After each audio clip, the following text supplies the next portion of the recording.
Hello everyone. Chicken అంటే ఎవరికి ఇష్టం ఉండదు చెప్పండి. అందుకే ఈరోజు చికెన్ ఫ్రై ఎలా చేయాలో చూద్దాం. ఫస్ట్ ఆయిల్ 2 స్పూన్స్ వేయాలి. కొంచెం జీలకర్ర, కొంచెం సాసవలు వేసి తర్వాత ఆనియన్స్ వేసుకోవాలి. ఆనియన్స్ ఫ్రై చేయండి ఇప్పుడు రెడ్ కలర్ వచ్చే వరకు.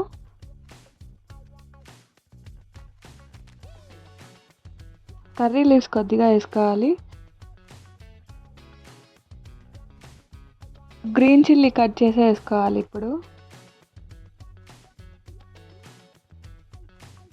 అవన్నీ ఫ్రై అయ్యాక జింజర్ గార్లిక్ పేస్ట్ వేయాలి. అదే అల్లం వెల్లుల్లి మిక్స్ చేసి 5 మినిట్స్ ఫ్రై చేయండి. పేస్ట్ అనేది బాగా వేగితే మనకి ఇప్పుడు 1 టమాటో చిన్న పీసెస్గా కట్ చేసి వేసుకోవాలి. టమాటో బాగా కుక్ అవ్వాలి. ఇప్పుడు 2 స్పూన్స్ కారం, 1 స్పూన్ పసుపు, 1.5 స్పూన్ ధనియాల పొడి. ఇప్పుడు అన్ని పౌడర్స్ని బాగా మిక్స్ చేయండి. ఆయిల్ కొంచెం తక్కువ అనిపిస్తే వేసాను. నేను చిన్న స్పూన్ యూస్ చేసా.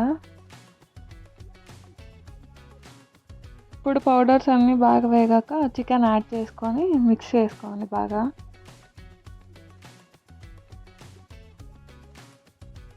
ఇప్పుడు చికెన్ మసాలా పౌడర్ యాడ్ చేయండి.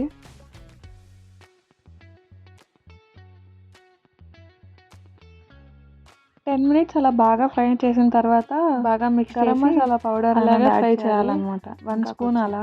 సాల్ట్ నేను ఇప్పుడు యాడ్ చేస్తున్నా. మీరు ఫస్ట్లో కూడా యాడ్ చేసుకోవచ్చు. మీకు ఎంత కావాలంటే అంత యాడ్ చేయండి. తర్వాత కొత్తిమీర కొంచెం వేసి మిక్స్ చేసుకోండి.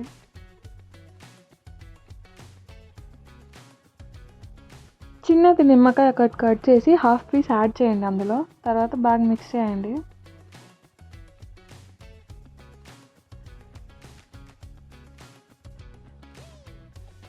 ఇంకా లాస్ట్లో కొత్తిమీర కొంచెం చల్లుకొని స్టవ్ ఆఫ్ చేసుకోవడం అంతే. బాయ్.